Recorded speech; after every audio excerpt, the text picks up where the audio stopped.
Julgados e comentados. A jurisprudência sob a ótica do Ministério Público. Uma produção Ministério Público do Paraná.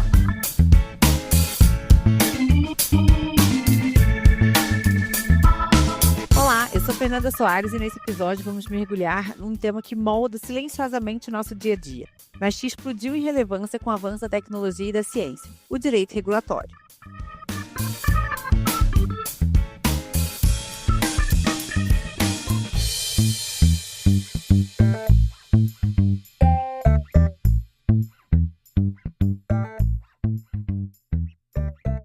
Desde medicamentos, comunicação, redes sociais, à inteligência artificial. A pergunta sobre o que, como e quando regular nunca foi tão urgente. Vivemos uma era de tensões, de um lado a necessidade de proteger a sociedade de riscos e de outro o perigo de sufocar a inovação. Qual o papel do Estado diante de tecnologias que evoluem mais rápido do que a lei? Como o sistema de justiça, incluindo o STF, tem se posicionado nesse debate? E como nós, operadores do direito, podemos atuar nesse cenário complexo que é super dinâmico? Bom, para aprofundar toda essa discussão, recebemos hoje André Portugal, mestre em Direito Constitucional pela Universidade de Coimbra e vice-presidente do Instituto Brasileiro de Direito Regulatório. André, seja muito bem-vindo no nosso podcast e já queria que quando você começasse, você já contasse para a gente como que você começou então a estudar Direito Regulatório. Muito obrigado, Fernanda. É um prazer estar aqui. Agradeço imensamente ao Ministério Público do Paraná pelo convite. Espero responder algumas das perguntas bastante complexas, que se colocam geralmente sobre direito regulatório. Bom, a minha iniciação no direito regulatório ela se deu ainda na universidade, do meu TCC, na época ainda chamado de monografia, em que eu estudei a regulação do mercado financeiro. Quando a gente conta que na época chamava monografia, a gente entrega bastante a idade, hein, André? Exatamente. No ano de 2012, quando eu preparei o meu TCC, me debrucei sobre os fundamentos da regulação do mercado financeiro, ou seja, por que o mercado financeiro ele precisa ser regulado. E foi ali que eu criei, de fato, uma paixão por esse tema da regulação em si, porque, de fato, se trata de um tema muito complexo e que, inevitavelmente, ele se depara com uma multiplicidade de temas, já que quando a gente fala de regulação, a gente está falando de restrição de liberdades das pessoas. Então, é muito natural que, para compreender a regulação, nós temos que também compreender direito constitucional, ciência política, filosofia política e, claro, naturalmente, a própria economia. Então, em resumo, foi uma primeira experiência que acabaram por, inclusive, me puxar para estudar o próprio direito constitucional, que foi a área do meu mestrado, e, na sequência, eu comecei também a lecionar a matéria de teoria da decisão judicial. Fiquei por 6 anos na FAI, aqui em Curitiba, e ali eu me deparava, até porque a minha atuação profissional acabou enveredando muito para o direito administrativo, por tratar do controle judicial de atos administrativos e, consequentemente, do controle judicial de atos regulatórios. Então, foi realmente uma caminhada que se iniciou lá na graduação com esse interesse pela regulação do mercado financeiro. Hoje até não é um setor pelo qual eu tenha tanto interesse. Foi importante para consolidar esse início e esse caminho que aparentemente não tem mais volta, porque hoje, de fato, o direito regulatório é a área que eu mais tenho estudado. Quis que você desse essa explanação, porque, assim, embora para você já seja de longa data, já que você começou lá por volta de 2012, para muitas pessoas, quando a gente fala em direito regulatório, soa como se fosse uma novidade e talvez elas não reflitam, que isso já está no nosso dia a dia há um certo tempo e que, na verdade, agora só ganhou, assim, uma nova importância, vamos dizer. E aí, André, para a gente alinhar, assim, o nosso debate aqui já de início, eu queria trazer, então, mais uma questão que parece básica, mas que é o pilar de toda a nossa discussão. Historicamente, a lei criada pelo Legislativo é a expressão máxima da vontade democrática. Contudo, temas mais complexos, como as especificidades de novos medicamentos ou temas que envolvem o conhecimento de determinadas tecnologias, como telecomunicação, inteligência artificial, exigem um conhecimento técnico e uma agilidade que o processo legislativo tradicional não possui. Por um lado, então, André, o Congresso, que é eleito pelo povo, é cobrado para que tenha uma resposta para essas questões, e por outro, as agências reguladoras possuem maior conhecimento técnico, elas não são eleitas. Então, como podemos calibrar essa balança, do ponto de vista da legitimidade e do impacto na ordem jurídica mesmo, entre o ato de legislar e o ato de regular? Onde traçamos a linha para dizer assim, isso é uma decisão política fundamental que exige uma lei, versus isso aqui é um detalhe técnico operacional que pode ser delegado a um regulador. Até hoje, eu diria que nós não temos uma resposta suficientemente clara e talvez nunca venhamos a ter para delimitação desses critérios e que vão nos permitir diferenciar uma decisão técnica e, portanto, atribuível a uma agência reguladora e uma decisão política atribuível ao legislador. É óbvio que a gente tem casos que são mais fáceis, por assim dizer, né, no sentido dessa diferenciação, mas a delimitação de critérios rígidos e muito fixos para esse tipo de critério é uma tarefa muito árdua, muito difícil. Há um ano, aproximadamente, eu escrevi um artigo no Jota em que eu procurava exatamente responder a essa pergunta aplicável a um caso concreto, que é o caso da proibição de cigarros eletrônicos, para a gente traçar alguns critérios dessa diferenciação entre o que seria uma decisão política e o que seria uma decisão de natureza técnica. E naquele artigo, eu parto da seguinte premissa, de que para a gente traçar essa diferenciação, a gente precisa identificar quais são as razões por trás de uma certa decisão adotada pelo Estado, seja uma decisão técnica, seja uma decisão de natureza política, né? Uma decisão da Anvisa ou uma decisão do Legislativo, mas uma decisão que essencialmente acaba por restringir a liberdade das pessoas. Porque o direito regulatório ele tem, de fato, essa natureza, como eu mencionei inicialmente, de ser uma área em que nós estaremos sempre restringindo a liberdade das pessoas, e aqui especificamente uma liberdade econômica ou de iniciativa, né, em regra. No caso do cigarro eletrônico, a gente está, obviamente, partindo de uma restrição tanto aos fabricantes e distribuidores desses produtos, mas também a gente está falando de uma restrição aos consumidores, que não poderão, de maneira lícita, digamos assim, consumir aquele produto. E eu parti nesse artigo de um exemplo do cinema.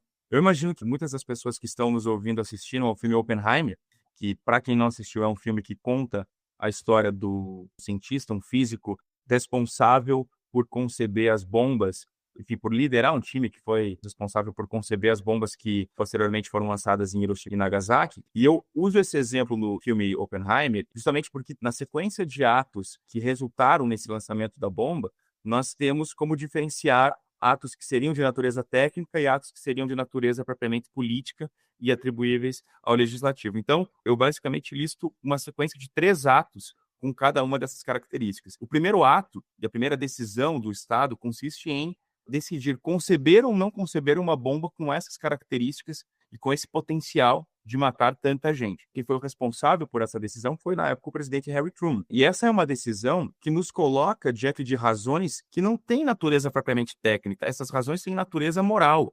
E a capacidade exigida para que esse tipo de decisão seja tomada da melhor maneira possível não é necessariamente a capacidade de um cientista que tem a capacidade excepcional que Oppenheimer tinha de desenvolver uma bomba uma vez que essa decisão tenha sido tomada. Então, se trata de uma decisão de natureza política porque as razões exigidas para justificá-la são morais. E a moral é o campo por excelência da política. Uma vez que essa decisão tenha sido tomada, como de fato ela foi, agora a gente passa, portanto, por uma segunda decisão que consiste justamente no seguinte: uma vez definida essa finalidade, foi considerada à época legítima sob o ponto de vista político e moral. Quais os meios necessários para se conceber essa bomba? Essa decisão, ela exige razões e justificativas de natureza distinta. Eu não tenho formação técnica em ciência propriamente dita, ciências duras, né, que se diferenciam das ciências sociais. Eu não tenho essa formação para definir de que forma, com que fórmulas, com que elementos nós podemos construir uma bomba com essas características. É aí que a gente precisa do técnico, do Oppenheimer e do grupo de cientistas que o acompanhou. Então, essa decisão, ela é uma decisão de natureza técnica que compete a um corpo técnico. E, por fim, a gente tem uma terceira decisão que consiste, né, em decidir lançá-la ou não. Porque a bomba ela pode ter também sido concebida para fins estratégicos. Quais são as razões exigidas para essa decisão? Elas são razões de natureza técnica ou são razões de natureza política? Me parece claro, como eu já antecipei, que se trata mesmo de decisões de natureza política, em que o Oppenheimer não seria uma pessoa mais qualificada do que qualquer um de nós para decidir sobre isso, já que todos nós temos a mesma autonomia moral para decidir e para influenciar as decisões da arena pública. Então, a gente está falando de um campo de decisão que também compete à política e ao parlamento. A grande questão, ela dialoga muito também com a própria função atribuída às agências reguladoras pela própria lei das agências reguladoras, pela doutrina e pela jurisprudência do Supremo Tribunal Federal e de outros tribunais que vêm consolidando esse entendimento. Então, cabe à lei definir os fins legais gerais, já que a lei é o elemento por excelência dessa participação política, e cabe às agências reguladoras, uma vez definidas essas finalidades, definir os meios pelos quais essas finalidades devem ser atendidas. No caso dos cigarros eletrônicos, tudo vai depender da forma como se sustenta a proibição dos cigarros eletrônicos ou como se critica essa proibição. A resposta é basicamente a seguinte: se apresenta uma crítica aos cigarros eletrônicos, defendendo que eles fazem menos mal do que os cigarros convencionais, notem que a gente está puxando essa discussão para uma seara eminentemente técnica, em que cabe à Anvisa definir se eles fazem menos ou mais mal, ou tanto mal quanto os cigarros convencionais. Se, por outro lado, a gente puxa essa discussão do cigarro eletrônico para um elemento, para um argumento, para uma outra arena, em que o argumento consiste basicamente em defender a regulamentação ou a liberação regulada desses produtos, porque se entende que pessoas autônomas, conscientes das suas próprias vontades, devem poder comprar um produto que elas sabem fazer mal, como acontece com o próprio cigarro convencional, como acontece com o álcool e com outras drogas, por assim dizer, a gente puxa o argumento para um campo eminentemente político. Eu sei que foi tão didático, mas ao mesmo tempo eu achei instigante, porque ao final, embora toda essa clareza, quando você fala assim, se a gente caminhar para um lado X é uma decisão técnica, se a gente encaminhar para um lado Y é uma decisão política. Fica muito ao critério de para qual lado a gente vai caminhar. E aí, quem define qual é o lado que a gente vai caminhar para dizer se ela tem que ser feita por uma agência reguladora ou se ela tem que ser uma decisão política? Quando eu trago esse raciocínio, eu fico inquieto, porque a pergunta que eu me faço é exatamente essa. Tá, então, basicamente, quem define a competência, a parte que está argumentando, e eu acho que, assim, a gente tem que, claro, definir a natureza da própria discussão a partir das características que o próprio produto ou que o próprio setor em que a gente está inserido no campo da discussão acaba por ter. No caso em si dos cigarros eletrônicos, a gente tem ainda um outro elemento que a própria lei da Anvisa, ela tem dispositivos que liquidam por completo essa discussão, já que, na prática, ela acaba proibindo a própria proibição desses produtos. E a lei que cria a Anvisa, ela estabelece em 2 dispositivos, basicamente, os elementos e os critérios que a Anvisa pode utilizar para proibir produtos e para regulamentar produtos. E ela diz basicamente o seguinte, que a Anvisa pode proibir produtos que causem risco iminente à saúde. Isso está no artigo 7º dessa lei da Anvisa. E no artigo 8º, ela vai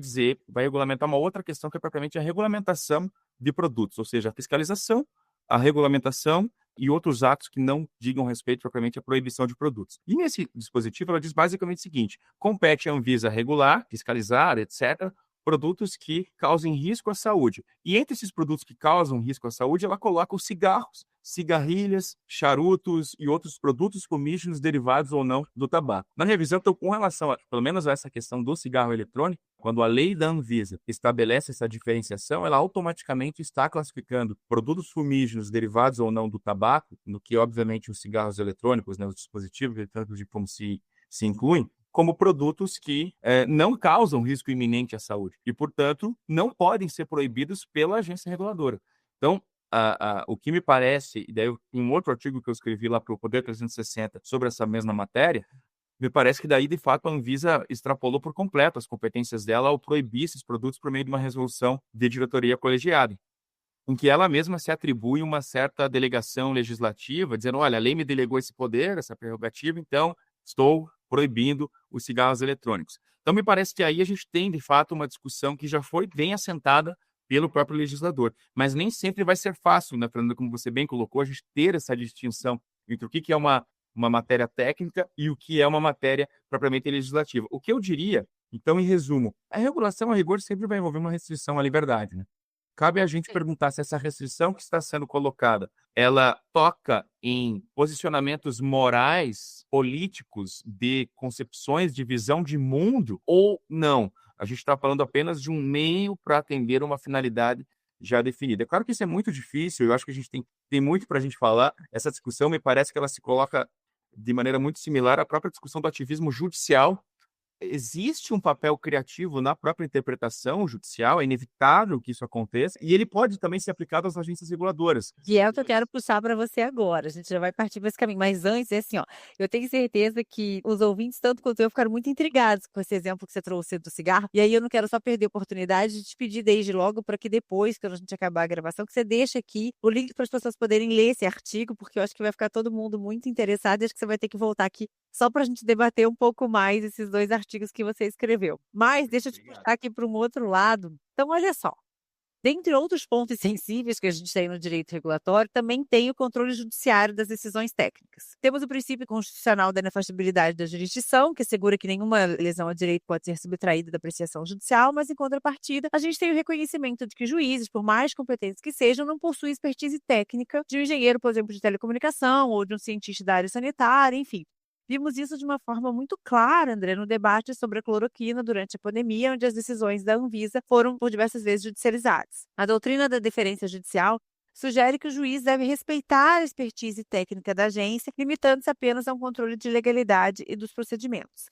A pergunta que eu queria te fazer, André, é se nesse contexto, o Poder Judiciário tem o dever de intervir para proteger direitos, mas ao fazer isso, ele não corre o risco de estar se substituindo a uma análise de especialistas pela sua própria, transformando então o tribunal, por exemplo, em uma espécie de agência reguladora de última instância? O que o nosso ordenamento jurídico diz acerca do limite dessa intervenção? Perfeito. Essa é uma outra pergunta também bastante complexa. Não, todas as perguntas que eu vou te trazer aqui, André, são todas complexas, todas dariam uma tese de doutorado, mas é aquilo que eu te falei, eu realmente quero, assim, pelo menos a gente trazer pinceladas sobre esse tema para os nossos ouvintes, para eles saírem daqui extremamente instigados a pesquisar mais sobre cada um deles. Não, perfeito. E até você mencionou esse caso da cloroquina. Eu também, assim, sem querer fazer uma autopromoção, mas eu também escrevi um artigo exatamente sobre o caso da cloroquina no Jota também, na época da pandemia, um artigo intitulado Controle Judicial do Charlatanismo, em que eu basicamente tratei de abordar uma hipótese que eu acho que vai ser útil para essa resposta, né? Mas a gente se depara com um prefeito que está usando dinheiro público para fornecer cloroquina para as pessoas. Como o judiciário deve enfrentar uma questão dessa, né? Claro que aqui a gente está falando de um prefeito, não de alguém que tem qualquer expertise técnica, né?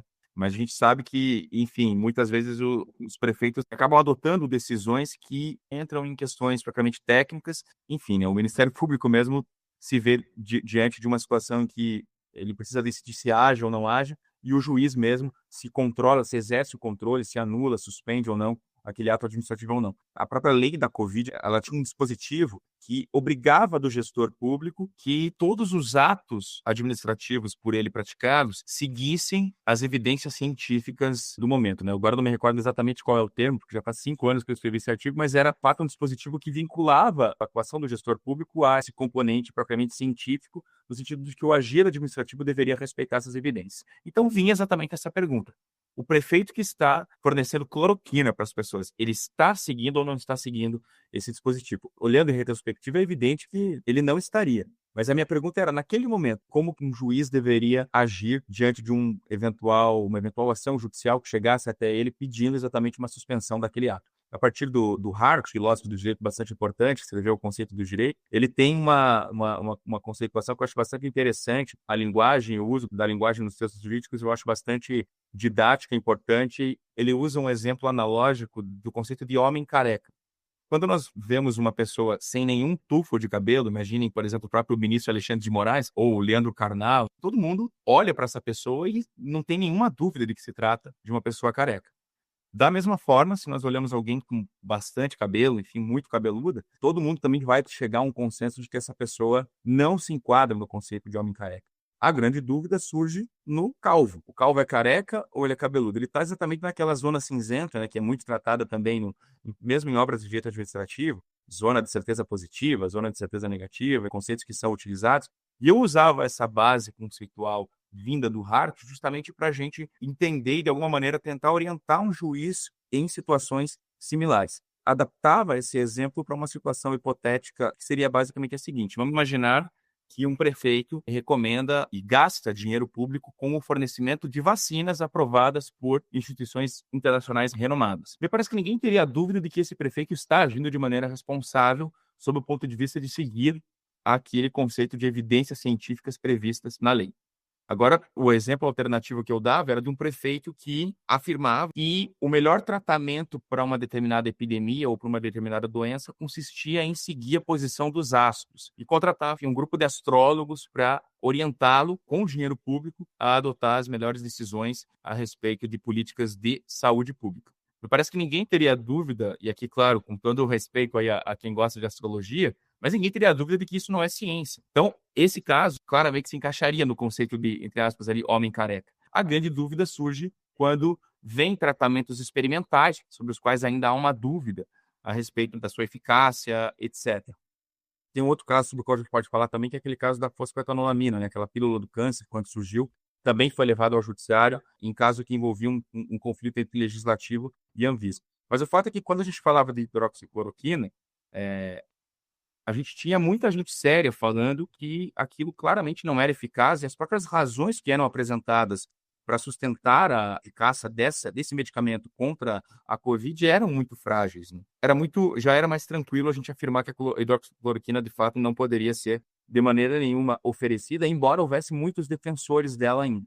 Então, é uma situação, ela deve ser respondida de forma sempre a partir de uma certa graduação, né? Já que a questão, nesses casos, ela tem uma natureza gradual, e me parece que também a definição das competências das agências reguladoras e do próprio controle, das hipóteses de controle judicial, ela deve respeitar esse tipo de situação.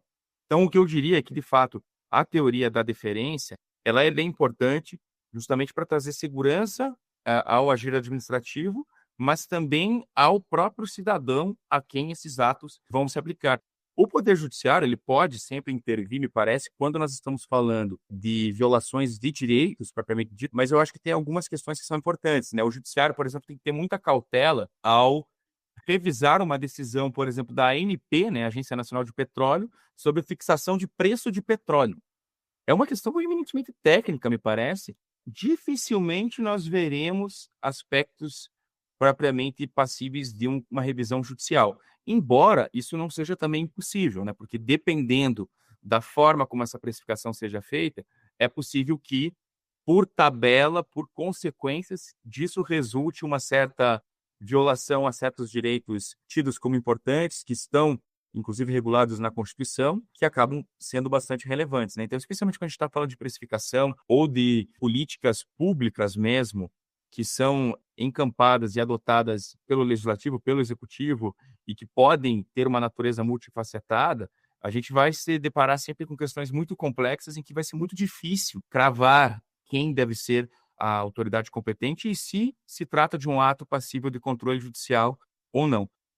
Só que daí eu queria fazer um breve comentário sobre essa teoria da deferência judicial, né? E a gente tem aqui a doutrina Chevron lá nos Estados Unidos, que vigorou por muito tempo, hoje caiu. É que muita gente que defende essa doutrina, né, e essa hipótese de que o que é das agências é das agências, o que é do legislativo é do legislativo, o que é do judiciário é do judiciário, algo que, pelo menos visto na superfície, me parece trivial e difícil de se discordar, é que muitas vezes os aspectos que são jurídicos em questões que também são técnicas acabam sendo desconsiderados. Então, aquela questão que diz respeito a uma agência, muitas vezes acaba sendo vista como um instante do arranjo institucional em que o direito sai fora, ele sai de cena, e que a agência supostamente poderia fazer tudo.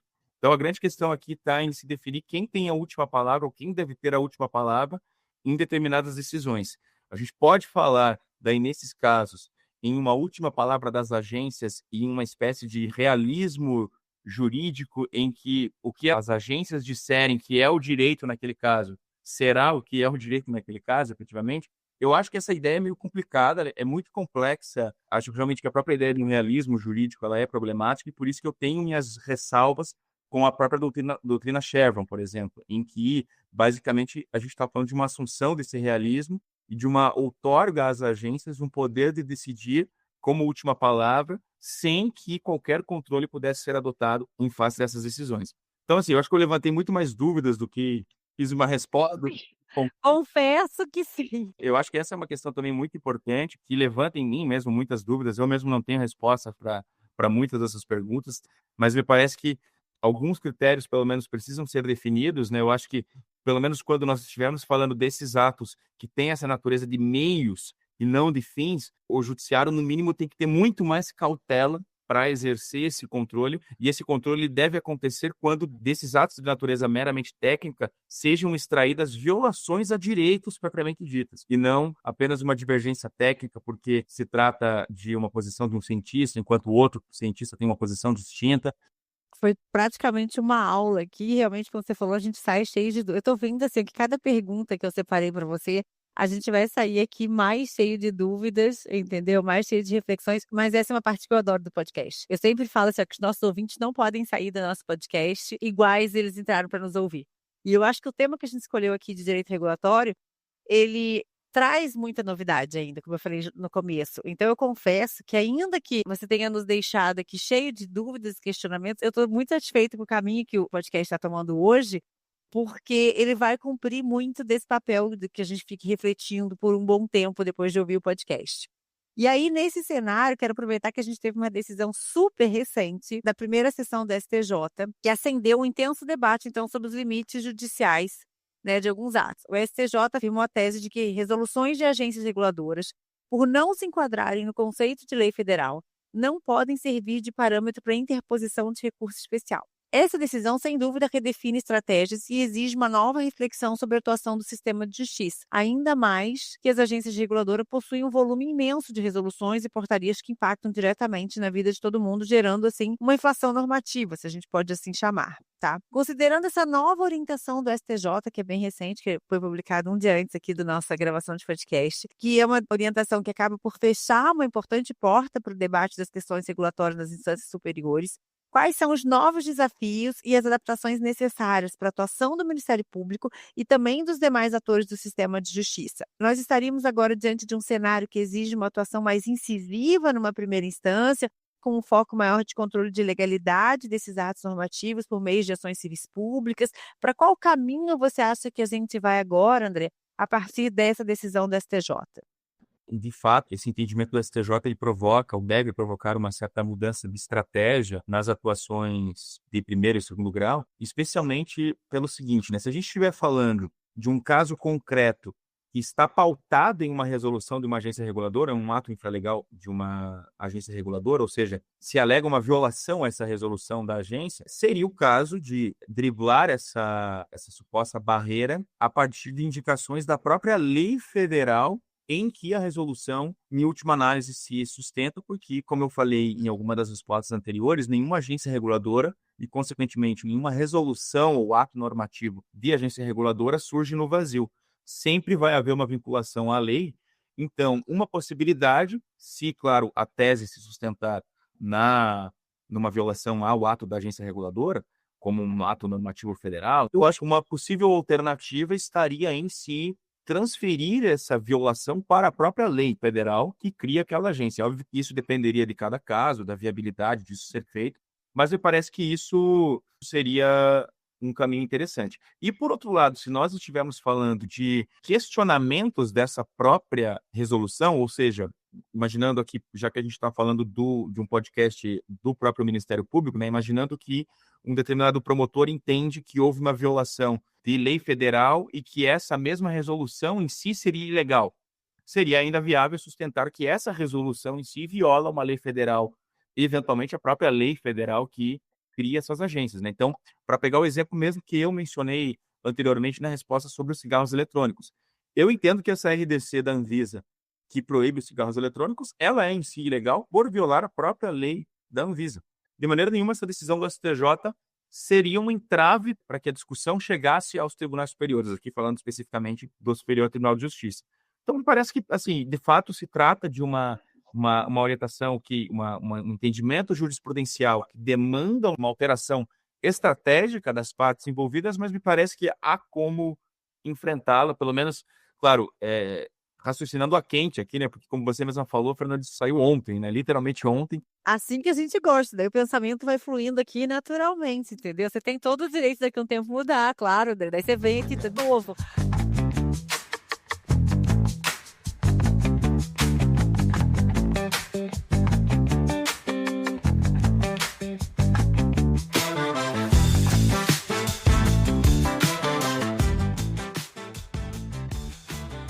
André, olha só, ainda falando um pouco mais sobre a relação entre o Poder Judiciário e as agências reguladoras. A jurisprudência do STF funciona como uma bússola para todo o direito regulatório e é possível notar uma clara linha evolutiva em seu entendimento ao longo das últimas décadas, refletindo o próprio amadurecimento do Estado regulador brasileiro. Se olharmos para o lead case fundador, a ADI 1668, percebemos uma postura inicial que, embora legitimando o modelo, o fez com cautela, enfatizando o caráter secundário e estritamente subordinado da norma regulatória. Contudo, o tribunal evoluiu e, em julgamentos posteriores, como a DI 4679 sobre a Ancine, na 4874 da Anvisa e de forma contundente na 5906 da NTT, o STF consolidou a tese de que a Constituição chancela um poder normativo mais robusto, desde que a atuação da agência seja pautada por princípios inteligíveis definidos em lei. Mas, recentemente, agora na DI 6033, o tribunal reforçou a integridade do modelo ao variar restrições à atividade de servidores, garantindo a isenção necessária para o exercício desse poder delegado. Essa evolução jurisprudencial parece transcender a mera interpretação da lei e tocar na própria essência do ato regulatório. Diante disso, como que a doutrina e a jurisprudência entendem hoje a natureza jurídica das decisões da agência? Ainda podemos classificá-las como simples atos normativos de execução de natureza infralegal, ou essa jurisprudência do STF estaria consolidando uma nova categoria do ato normativo como sendo, entre aspas, assim, um regulamento autorizado que, embora secundário, possui uma força de inovação derivada diretamente da delegação legislativa qualificada?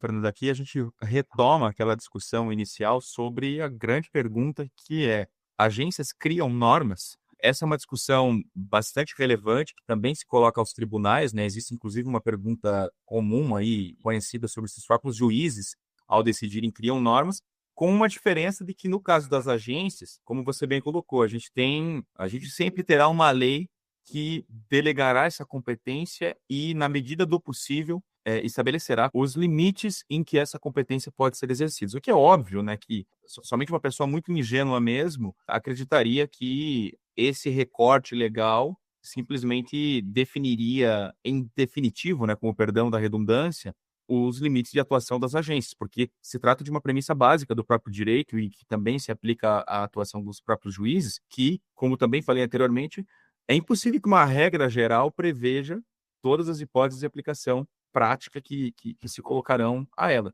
E, muito frequentemente, as agências reguladoras vão se deparar com situações novas e precisando...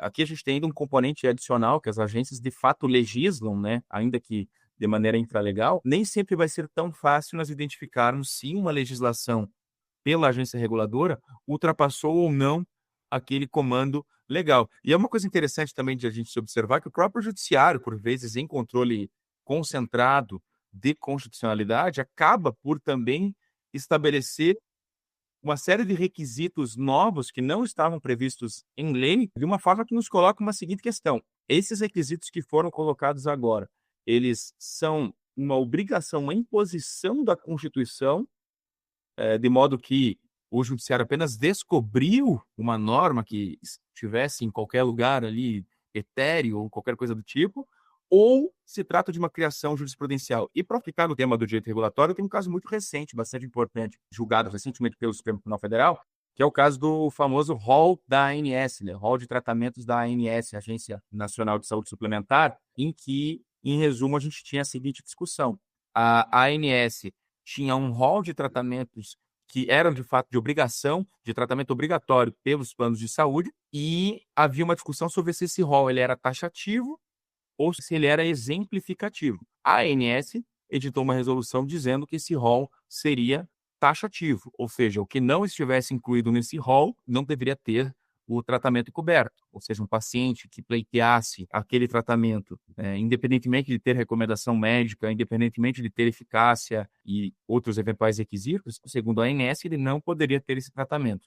O caso chega ao Supremo Tribunal Federal a partir de uma lei editada pelo Congresso, que dizia, basicamente, que esse rol da ANS, na prática, embora ele fosse supostamente taxativo, ele poderia ser excepcionado caso alguns requisitos fossem seguidos.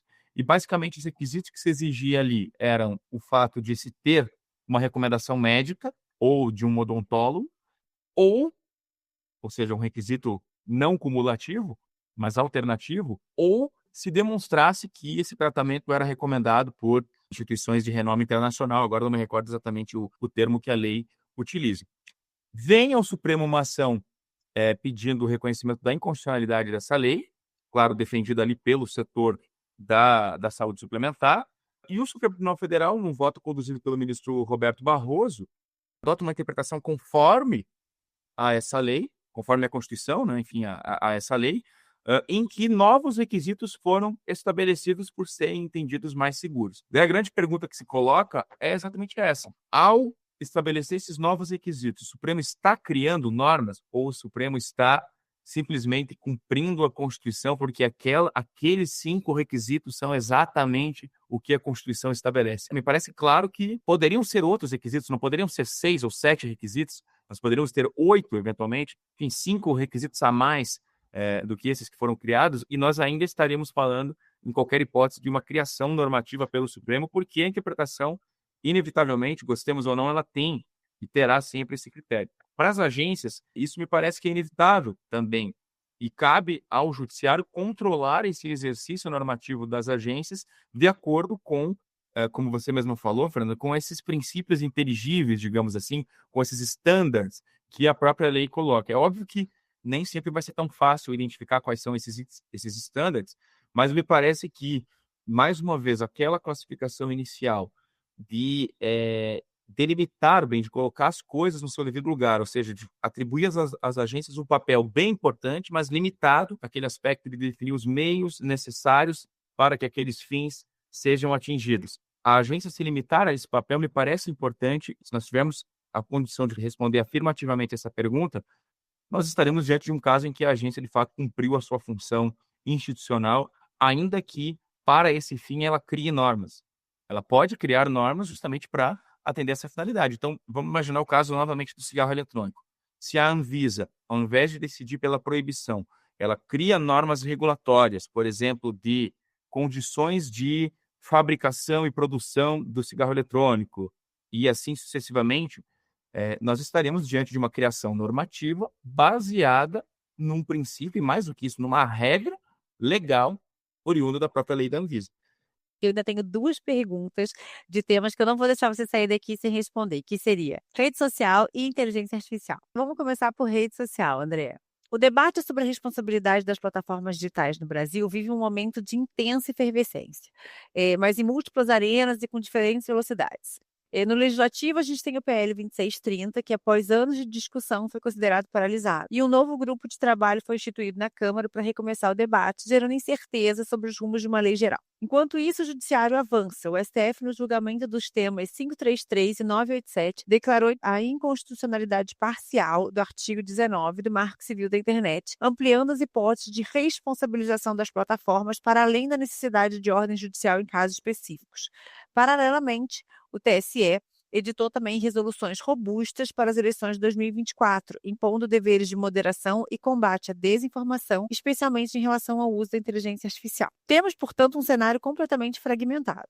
O Legislativo em compasso de espera, o Judiciário estabelecendo novas teses de responsabilidade e a Justiça Eleitoral criando regras setoriais de aplicação imediata. Diante dessa multiplicidade de frente, como você analisa o estado atual da regulação das plataformas no Brasil? Um tema tão delicado, que abrange temas como liberdade de expressão, deve ser tratado como objeto do direito regulatório, André?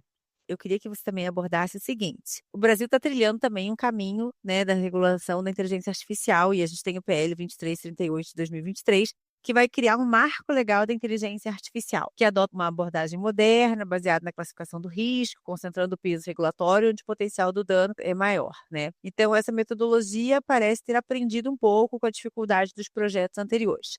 Nesse cenário da inteligência artificial, a pergunta seria sobre o seguinte: o modelo de regulamentação responsiva, baseado em risco, como proposto para a inteligência artificial, pode ser um paradigma para a construção de outros marcos regulatórios estáveis e preditivos em outras áreas, até, por exemplo, no caso das mídias sociais? E como podemos, enquanto comunidade jurídica, fomentar o desenvolvimento de um direito regulatório proativo e resiliente, capaz de antecipar os choques das futuras crises, sem ficar toda hora precisando recorrer a um direito administrativo de exceção? Nesse tema especificamente do julgamento do próprio Supremo Tribunal Federal sobre a constitucionalidade ou não do artigo 19 do Marco Civil, ele é um tema interessante porque ele nos coloca diante de uma pergunta que muitas vezes também se coloca para nós no direito regulatório, mas não só no direito regulatório, que a pergunta é a seguinte: uma lei ruim necessariamente é inconstitucional por ser ruim? por não ser a melhor escolha legislativa. Esse foi um ponto que eu pensei muito quando vi as discussões sobre esse caso do Marco Civil da internet. Embora, óbvio, haja argumentos ali apresentados em prol de que se trataria de uma inconstitucionalidade, porque, enfim, pela própria isenção de responsabilidade que as plataformas teriam nesse caso. Então, assim, em termos de cenário de regulação de redes sociais, de plataformas digitais, se trata de um cenário, assim como na inteligência artificial, né, um tema que você mesmo mencionou, Fernando, que ele suscita uma série de dúvidas e de cautelas, porque a gente está frente a frente com um desconhecido. Esses temas, eles são temas que dizem respeito ao direito regulatório. O direito regulatório tem algo a dizer sobre rede social e sobre inteligência artificial? E a minha resposta é positiva nesse sentido. Me parece que a gente está falando essencialmente aqui de direito regulatório, e isso porque o direito regulatório, ele é, por natureza, multidisciplinar. Falar de regulação, como eu falei também algumas vezes nesse podcast, é falar em restrição de liberdades e, mais do que isso, em justificativa para essas restrições. Então, é no direito regulatório também que nós vamos avaliar se uma determinada restrição é legítima ou não é. É óbvio que não é só direito regulatório, entram aqui direito constitucional, direito civil, economia mesmo, por vezes, e aspectos mais propriamente técnicos. E da mesma forma com relação à inteligência artificial. Então, de fato, me parece que, por essa natureza mesma do direito regulatório, esses são temas muito candentes aqui da regulação atualmente e que encontram um espaço muito fértil aí de discussões nessa área do direito. Então, que é, claro, em última análise, uma área que, como eu falei, trata de regular as restrições da economia, de um modo geral, né, das atividades econômicas, que, óbvio, no final das contas, servem ou procuram servir ao bem-estar da sociedade de modo geral, né? Eu costumo dizer que a economia, ela não existe por si própria, ela existe exatamente para gerar esse bem-estar às pessoas de um modo geral, e basicamente a regulação, ela vem justamente para que esse fim seja atendido, né? Que se o mercado for deixado sem regulação, ele mesmo pode se aniquilar, porque ele gera monopólios, ele gera violações de direitos às pessoas, ele mesmo pode, portanto, se aniquilar, pelo menos como um mercado livre e tendente a gerar esse bem-estar. Então, me parece que, de fato, se trata de um terreno em que o direito regulatório tem e deve ter muito espaço. Sobre a regulação de riscos e um problema que também se coloca quando a gente está frente a frente com o novo, é que é exatamente o de um lado, nós termos uma regulação muito restritiva e cautelosa que aniquile aquele mercado e aquela própria inovação, aquela própria possibilidade de aprimoramentos sociais, e de outro, nós termos uma regulação muito permissiva, quase inexistente, que gere os riscos e os problemas, os danos que a regulação inteligente visa exatamente a combater. Essa também é uma outra pergunta e uma balança que eu acho que se coloca no direito regulatório, não apenas nesses setores que você mencionou, Fernando, inteligência artificial e redes sociais, mas em vários outros, né? A gente tem, mesmo no setor de saúde, esse problema, né? Já que um excesso de burocracia pode servir de entrave a tratamentos que seriam eficientes e que poderiam ser úteis para as pessoas de um modo geral e assim atendendo à finalidade do próprio direito à saúde e da própria regulação à saúde. Então, todo o setor, basicamente, a gente vai se deparar com essa questão. O que eu diria que a gente precisa para, digamos assim, conceber e desenhar a melhor regulação para esses casos, pensar nas características de cada setor regulado, ou seja, ter muito claros quais são os riscos e que direitos fundamentais podem ser afetados por eventuais violações, eventuais deslizes e ilegalidades cometidas nesses setores. A gente precisa ter, da parte do direito, um respeito a procedimentos regulatórios. Essa é uma faceta do direito que muitas vezes é desconsiderada, que é a vinculação do direito a procedimento. O direito, ele consiste exatamente em nós temos um procedimento claro pelo qual alguém é obrigado a fazer alguma coisa, é proibido de fazer alguma coisa ou é permitido a fazer alguma coisa.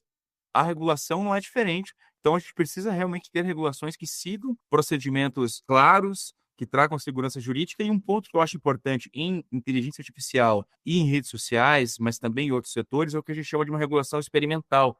Sandbox regulatório e outros modelos que podem ser adotados, têm sido adotados, inclusive, por algumas agências, podem ser mecanismos interessantes porque o caráter experimental dessas regulações permite um controle de danos que, de outra forma, nós não veríamos. É importante a gente pensar nisso tanto para a inteligência artificial como, eventualmente, ali também para as redes sociais. É muito importante nós termos uma participação efetiva dos afetados por cada regulação, então audiências públicas que sejam verdadeiras audiências públicas e não audiências meramente pro forma, né? Então, eu acho que essa participação dos afetados, de todos os afetados, com uma escuta ativa e verdadeiramente dando voz tanto a quem tem interesse, quem faz parte do setor regulado, como de órgãos de controle, Ministério Público, eventualmente Tribunal de Contas, próprias agências reguladoras precisam também ter uma posição muito clara nesse sentido, e também cidadãos afetados ou potencialmente afetados. Então, associações, é o que já acontece na prática, mas muitas vezes sem que, de fato, essa escuta aconteça, de modo que a gente tem muitas vezes decisões já previamente concebidas e o processo regulatório ele acaba não sendo muito inteligente. Na minha visão, para voltar a esse caso dos cigarros eletrônicos, a gente tem aí um cenário em que isso parece ter acontecido. Então, basicamente, eu acho que isso acaba sendo muito importante. Então, esse respeito aos procedimentos regulatórios e a direitos de participação, que eu acho que são um componente muito importante da democracia e das decisões num Estado democrático, são muito importantes, inclusive, para se evitar aqueles riscos de captura regulatória, né? Que, enfim, são um dos grandes problemas aí da própria regulação. É um mal a ser muito combatido, inclusive, pelo próprio Ministério Público, né? E eu acho que são perguntas e questionamentos e problemas que são colocados nessa discussão sobre regulação de redes sociais e de inteligência artificial que devem ser também trazidas para esses e outros setores. Eu quero te agradecer muito a sua participação no episódio de hoje. Sem dúvida, a gente sai daqui super instigado a refletir sobre todos os temas que você trouxe, porque você conseguiu apresentar hoje para a gente a multidisciplinariedade, na verdade, do direito regulatório e que às vezes a gente não reflete sobre ela. Então, eu quero agradecer, tá? E já deixar o convite, porque você vai ter que voltar, porque nós teremos muitos outros temas para tratar aqui.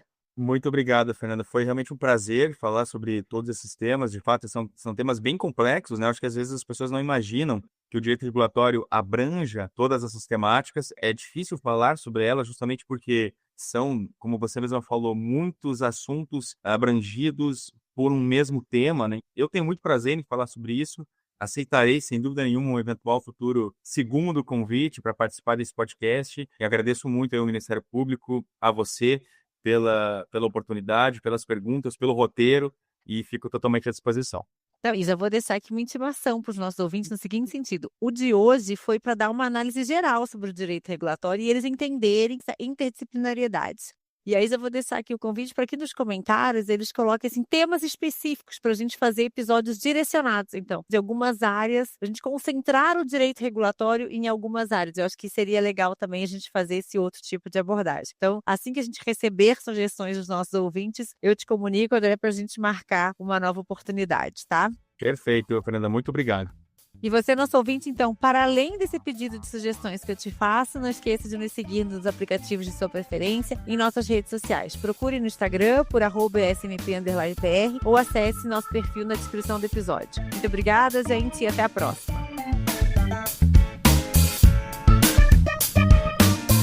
Uma produção Ministério Público do Paraná.